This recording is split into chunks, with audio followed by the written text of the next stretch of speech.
So here's the question. The growth of the population in a certain country is represented approximately by the following formula, where P is the population in millions and T is the time in years starting from 1780. So ito na yung formula natin. Give me na itong formula na to P is equals to 197.27 over 1 plus 67.23 multiplied by E raised to negative 0.0313 multiplied by T. Here's the question. What will be the population predicted by this formula for the year 2030? So this question will be answered by exponential notations. Exponential equations, exponential expressions, or exponential functions. So there was an E in the formula, which is the natural number. So how to deal with that question?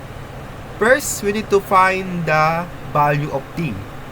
So how we need to find the value of T? First, we need to subtract 2030 to 1780. So 2030 minus 1780 is 250 years. So 250 years, that's the value of the T in the expression or equation. So next, then we will substitute 250 to the variable T and solve the expression or equation by using scientific calculator. So, how to deal with this? We need to change the T variable to 250. So next, when we are dealing with this complex or not what you call complex expressions, when you're solving with that, you need to perform the PEMDAS. Parentheses, exponents, multiplication, division, addition, subtraction. Multiplication, addition, and addition, subtraction must be left to right. Pwedeng mauna si division, pwedeng mauna si multiplication. So, yung 250, papalit natin dyan sa T. So, unang sasolve natin yung nasa exponent muna. So, negative 0.0313 multiplied by 250 is negative 7.825. So, next, gagamitin natin yung scientific calculator natin para masolve natin yung E raised to negative 7.825. So, sagot natin is 0.00396,996,185,860,371. So, exponent muna tayo. Next naman, multiplication naman tayo. So, gagawin natin 67.23. Multiply natin dito sa mahabang number na yan. So, sagot natin is 0.0268635755755719818865339. So, add lang natin.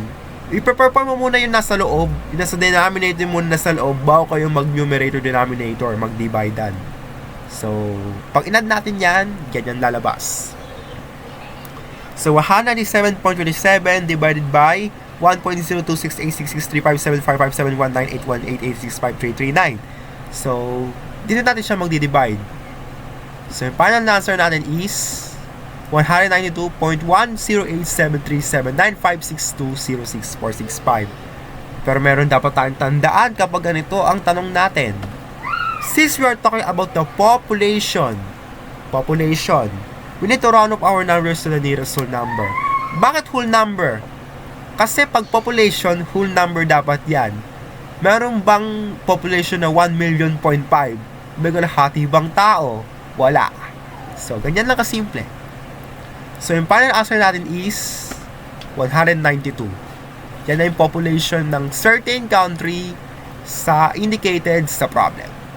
Thank you so much.